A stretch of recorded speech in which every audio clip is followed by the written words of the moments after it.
Alors bonjour à toutes et à tous. Je tiens d'abord à remercier l'Oregan, mais plus particulièrement Mme Denise Côté de l'invitation à venir présenter aujourd'hui les résultats de ma recherche doctorale dans le cadre des séminaires midi de l'Oregan.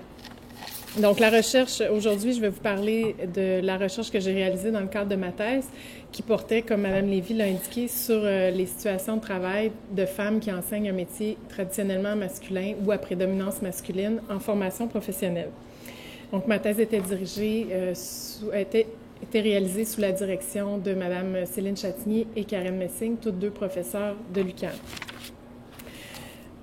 Donc, ma recherche a été réalisée en partenariat avec la Centrale des syndicats du Québec dans le cadre d'un plus large partenariat qui s'intitule « L'invisible qui fait mal », qui est un partenariat qui regroupe des chercheuses du Symbiose de l'UQAM et les représentants et représentantes de la condition des femmes et de la santé et sécurité au travail des trois grandes centrales syndicales du Québec, c'est-à-dire la CSN, la CSQ et la FTQ.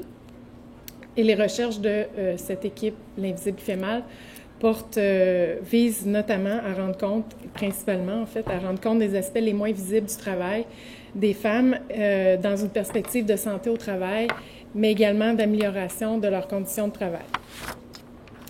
Donc, ma recherche était exploratoire. Elle visait à donner la parole à un groupe minoritaire et peu connu et visait à comprendre et caractériser l'ensemble des éléments de la situation de travail pouvant affecter la santé des enseignantes de métiers à prédominance masculine.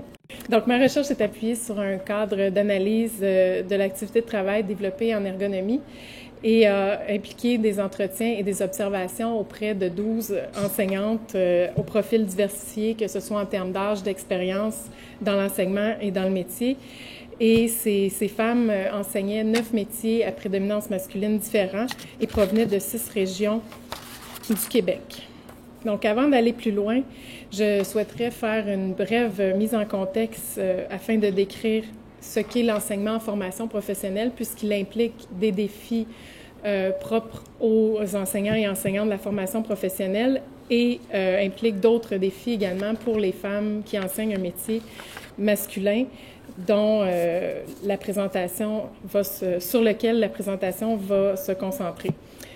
Donc, premièrement, la formation professionnelle se distingue des autres ordres d'enseignement, que ce soit le primaire ou le secondaire, par la présence d'un nombre plus important d'hommes, c'est-à-dire que la formation professionnelle est composée de 57 % d'hommes et 43 % de femmes, alors que dans les autres secteurs, les femmes sont majoritaires.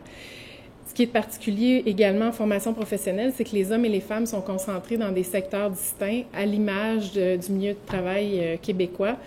Et on retrouve, selon les statistiques du ministère de l'Éducation, 22 des 29 champs d'enseignement sont à prédominance masculine et on retrouve dans ces secteurs-là des programmes d'enseignement tels que mécanique, soudage, les différents métiers de la construction comme charpenterie, menuiserie. Donc, on les considère à prédominance masculine puisqu'ils sont composés de plus de 66 % d'hommes. Donc, on considère que ces champs d'enseignement et ces programmes sont à prédominance masculine. Alors, on constate qu'en formation professionnelle, 76 % des champs d'enseignement sont à prédominance masculine. Une autre caractéristique importante de la formation professionnelle, c'est que pour enseigner dans ce secteur, il faut avoir pratiqué le métier. Il faut d'abord avoir pratiqué le métier et avoir acquis une expérience dans le secteur pour lequel on va enseigner. Donc, ce qui nécessite aux enseignants d'avoir une expertise de métier et d'arriver dans l'enseignement sans avoir une formation préalable en enseignement et en pédagogie. Donc, ils se retrouvent en enseignement des novices alors qu'ils étaient experts du métier, ce qui va nécessiter de développer des compétences sur le tas pour enseigner, mais également, on va leur exiger de réaliser un baccalauréat en enseignement professionnel pour leur permettre de s'outiller, mais également pour qu'ils puissent éventuellement avoir accès à la permanence, c'est-à-dire aux postes permanents qui, soit dit en passant, sont peu nombreux dans le secteur de l'enseignement de manière générale, mais également en formation professionnelle. Donc, les enseignants se retrouvent sans expertise en enseignement, développent leurs compétences durant l'enseignement et se forment de manière simultanée en suivant des cours la fin de semaine pour compléter finalement leur enseignement de la semaine. Donc, ce qui va entraîner des défis importants. Donc, je présente les défis que pose l'enseignement en formation professionnelle pour l'ensemble des enseignants, puisqu'il touche également les femmes de métiers traditionnellement masculins ou à prédominance masculine, mais aussi va entraîner des défis particuliers que je vais aborder par la suite au niveau des femmes qui enseignent un métier à prédominance masculine. Donc, quels sont les défis pour enseigner en formation professionnelle? Le premier défi, c'est celui du changement. Les enseignants qui se retrouvent, en fait, les nouveaux enseignants de la formation professionnelle doivent s'approprier une nouvelle identité professionnelle, celle d'être enseignants, alors qu'ils ont été pendant quelques années, voire plusieurs années, experts de leur métier. Il y avait une identité de métier. Ils changent également d'environnement, se retrouvent dans des salles de classe, également dans des ateliers où ils doivent montrer leur savoir-faire et l'enseigner. Ils changent également de travail, ce n'est plus la même activité. Ils se retrouvent devant des groupes à travailler avec des élèves, alors que dans certains métiers, ils travaillent avec une machine ou avec des outils et ont peu de contact avec les autres, tout dépendamment évidemment des métiers exercés. Ça exige alors de leur part beaucoup d'adaptation.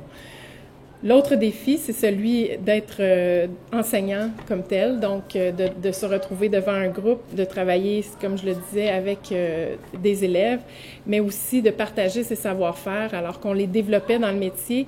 Maintenant, on doit les partager, on doit les transmettre et les enseigner. Et la relation aussi qui se développe avec les élèves est une autre dimension de l'enseignement qui nécessite de développer aussi un lien de confiance avec les élèves pour favoriser leur apprentissage. Un autre défi qui est lié à leur contexte et aux exigences d'enseignants en formation professionnelle, c'est celui d'étudier, donc de poursuivre des études universitaires alors que ce n'était pas l'objectif de carrière, pas nécessairement un objectif de carrière pour plusieurs d'entre eux qui avaient choisi un métier, certains parce qu'ils n'aimaient pas l'école et avaient préféré se diriger vers un métier manuel et là doivent compléter une formation universitaire qui pour certains peut prendre jusqu'à 10 ans puisqu'ils la réalisent à temps partiel et poursuivre leurs études la fin de semaine et les soirs de semaine. Donc, ça peut être très intimidant pour certains de se retrouver à suivre des cours à l'université. Cet élément-là, donc le fait de se retrouver enseignant novice et compléter sa formation et aller étudier à l'université en concomitance, implique de concilier différents statuts, donc celui d'enseignant premièrement à celui d'étudiant, mais aussi pour certains à celui de travailleur du métier parce qu'en raison de la précarité importante en enseignement de la formation professionnelle, certains se maintiennent en emploi, continuent d'exercer leur métier pour contrer la précarité et avoir un salaire décent, et d'autres veulent également se maintenir à jour dans leur enseignement par rapport à ce qui se passe dans les métiers. Alors, ils combinent les trois statuts d'enseignant, d'étudiant et de travailleur du métier, et ce qui augmente finalement les défis à concilier ces statuts à la vie personnelle et familiale, ce qui entraîne évidemment pour plusieurs des participantes à la recherche que j'ai réalisée, des difficultés, particulièrement pour celles qui ont de jeunes enfants et ou qui s'occupent d'un parent malade, puisqu'elles doivent concilier leurs divers statuts à celui de mère ou de proche aidante. Donc, quel défi maintenant particulier pour celles qui enseignent les métiers masculins?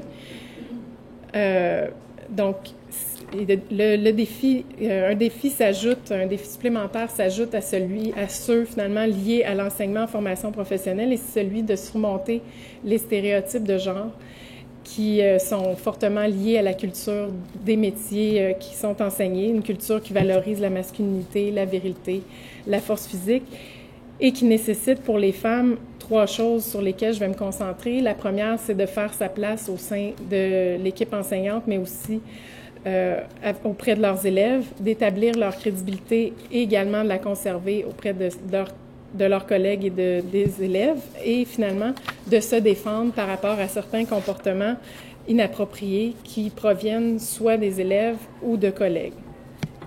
La première des choses, donc, D'une part, elles doivent faire leur place dans le centre de formation où elles arrivent, mais également au niveau de l'équipe enseignante. Et c'est le cas dans certains programmes, plus particulièrement ceux où les femmes sont encore très minoritaires dans les secteurs d'emploi, dans les métiers, et où la culture masculine est très présente.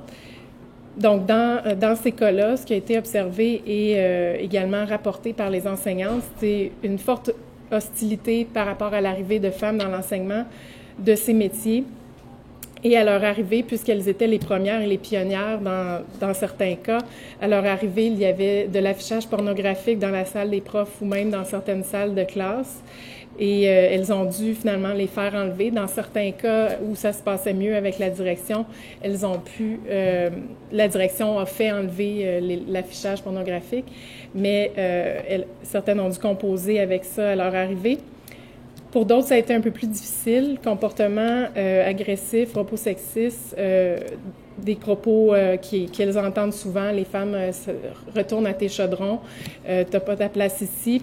Et même certaines violences, certaines ont rapporté avoir été victimes d'actes délibérés visant à leur faire sentir qu'elles n'étaient pas à leur place. Une, entre autres, indique être sortie du centre à la fin de la journée et avoir les pneus crevés de sa voiture. Donc, des événements assez qui pourraient être très dramatiques. Donc, une hostilité assez importante et on leur fait sentir qu'elles ne sont pas à leur place. Dans le cas de cette enseignante, elle indiquait prendre des congés santé lorsqu'elle savait qu'elle allait se retrouver dans ce centre-là, puisqu'étant donné la précarité, il est possible qu'elle se retrouve d'une année à l'autre dans un centre différent et lorsqu'elle avait un contrat dans ce centre-là, elle faisait en sorte de ne pas y aller. Donc, en plus de cette situation particulière qu'elles vivent au niveau de l'intégration à l'équipe enseignante et dans certains centres, elles doivent également composer avec les préjugés défavorables des élèves lors des premiers cours. Plusieurs entendent dire dès qu'elles rentrent dans la classe, c'est quand arrive le prof, est-ce que c'est toi la secrétaire, tu viens nous surveiller, c'est pas toi qui vas nous donner le cours. Donc, il y a un doute qui s'installe dans la tête des élèves dès qu'ils la voient et elles doivent faire leur place et établir leur crédibilité, qui est en fait le deuxième élément important pour surmonter les stéréotypes de genre. Donc, établir leur crédibilité aux yeux d'élèves qui, d'emblée, ont un préjugé défavorable à leur égard. Et durant l'année de formation, certains vont également remettre en question ses compétences en la testant ou en la déstabilisant. Et une enseignante indique « Je sais qu'il me teste parce que je suis une femme. C'est fatigant. J'ai l'impression de devoir toujours justifier mes compétences. Tu sais, j'ai pas le droit à l'erreur. Je peux pas faire d'erreur. » Donc, le fait qu'elle se sente testée et également, certains élèves vont également essayer de la déstabiliser par des commentaires, considérant qu'ils ont une expertise à mettre à profit aux yeux des autres élèves et aussi pour discréditer l'enseignante. Lors des observations, au moins un élève dans 9 des 12 groupes remettant en question les enseignantes par diverses questions ou par des commentaires visant à la déstabiliser. Dans certains cas, la situation est envenimée par certains collègues, c'est plus souvent le cas de 1 ou 2 collègues qui vont surveiller l'enseignante et durant les observations, j'ai également constaté la surveillance de 2 collègues qui observaient l'enseignante. Qu'elle me disait, moi, j'ai fini par plus les voir et je les ignore parce que ça me sert à rien de me battre contre ça. Par contre, ce qui me dérange, c'est quand ils viennent se mêler de mon enseignement. Donc ça a été rapporté par plusieurs enseignantes, le fait d'être discrédité par des collègues lors de leur enseignement. Et il faut bien comprendre qu'en formation professionnelle, dans certains programmes, on enseigne dans un atelier qui est ouvert où plusieurs groupes se retrouvent et les enseignants, finalement, travaillent ensemble, mais avec leur groupe dans différents secteurs de l'atelier, ce qui fait en sorte qu'ils peuvent voir et éventuellement surveiller, et dans certains cas, discréditer l'enseignante devant ses élèves en allant, par exemple, certaines ont été victimes se sont fait reprendre devant leurs élèves en se faisant dire par le collègue, « Ben voyons, c'est quoi que tu fais là? C'est pas comme ça qu'on fait ça. » Et de reprendre la démonstration à la place de l'enseignante, ce qui lui fait perdre complètement sa crédibilité aux yeux de ses élèves, qu'elle a déjà un défi, ce qui ajoute un défi supplémentaire, puisque d'emblée, elle doit elles doivent établir leur crédibilité à leurs yeux, qui est un lien important pour l'apprentissage, évidemment.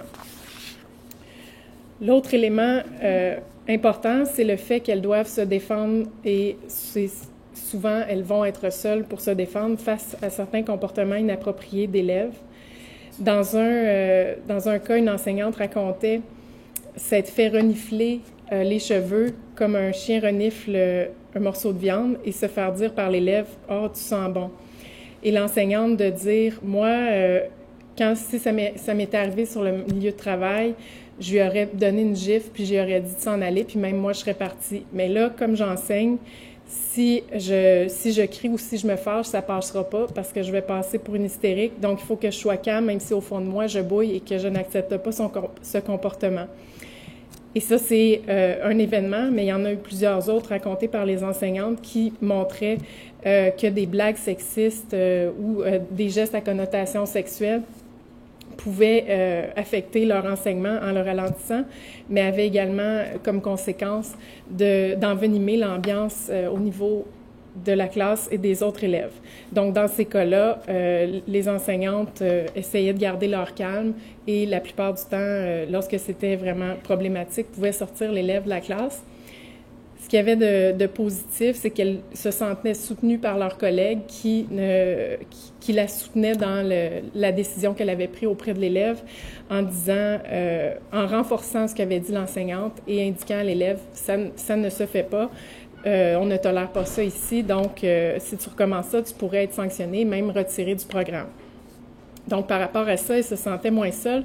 Par contre, lorsqu'il s'agissait de collègues qui, par des remarques anodines, mais qu'à long terme devenaient pénibles, par exemple, voyons, ta place est à la maison, fais attention pour pas te casser un ongle, tes cheveux vont tout frisoter, tu devrais pas sortir dehors.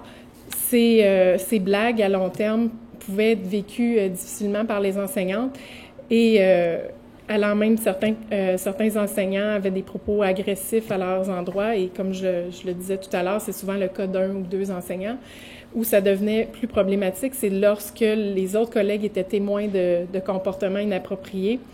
Il n'y avait aucune réaction au niveau collectif, donc le collectif ne réagissait pas par rapport à ces comportements-là, ce qui sous-entend une certaine tolérance collective par rapport à ces gestes-là. On préfère ne pas s'en mêler, laisser l'enseignante se débrouiller seule face à ce collègue.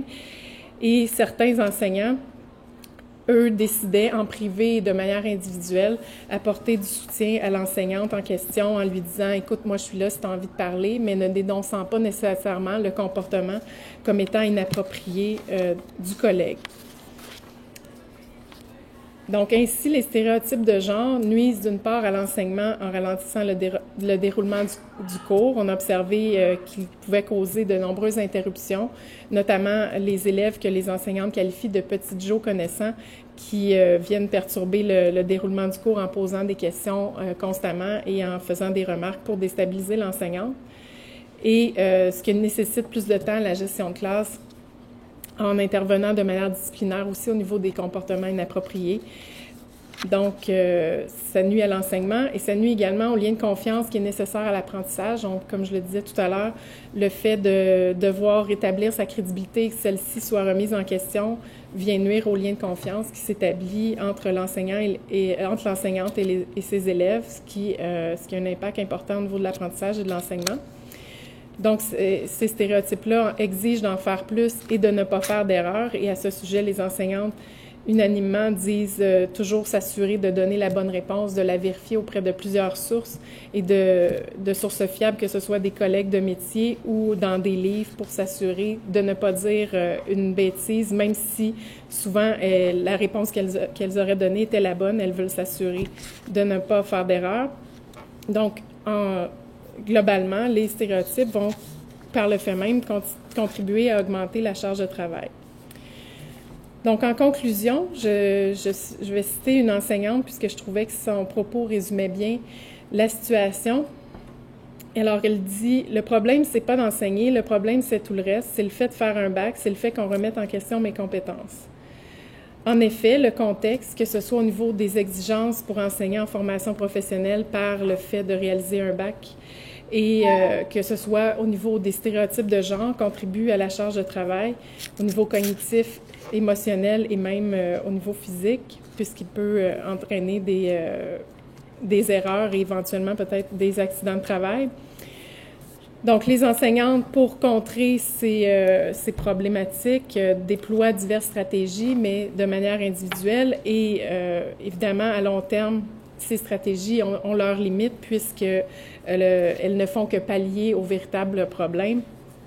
Donc, pour qu'il y ait de véritables changements, il faut agir sur l'organisation en instaurant notamment des mesures pour faciliter la conciliation des multiples statuts, repenser les exigences, mais il faut également agir sur les stéréotypes en instaurant une politique claire de tolérance zéro visant à prévenir et à enrayer les comportements inappropriés qui proviennent d'élèves et également d'enseignants, de collègues. Il faut également instaurer des mesures pour faciliter la dénonciation, puisque dans les centres où nous sommes allés, les enseignantes n'étaient pas au courant d'une politique anti-harcèlement et ne savaient pas à qui se référer pour dénoncer les comportements, et certaines même se sentaient dépourvues et n'avaient plus l'énergie de poser des actes pour essayer de faire changer la situation, préféraient même peut-être quitter l'enseignement ou se retrouver dans un autre centre. Il faut également sensibiliser les enseignants et enseignantes à la problématique du harcèlement et mettre en place des réseaux d'échange pour briser l'isolement des femmes. À ce titre, lors de la recherche, j'ai réalisé des entretiens de validation à la fin où je présentais l'ensemble des résultats de la recherche. Et les femmes, c'était la première fois, puisque toutes les enseignantes étaient de centres différents et provenaient de régions différentes, ont pu échanger et réaliser qu'elles n'étaient pas seules à vivre des situations similaires, ce qui les a grandement aidées, et surtout le fait de ne pas se sentir seules, donc de pouvoir échanger par des réseaux d'échange pourrait améliorer leur sort, mais il faut vraiment agir plus profondément pour véritablement changer la situation. Je vous remercie beaucoup et est-ce qu'il y a des questions?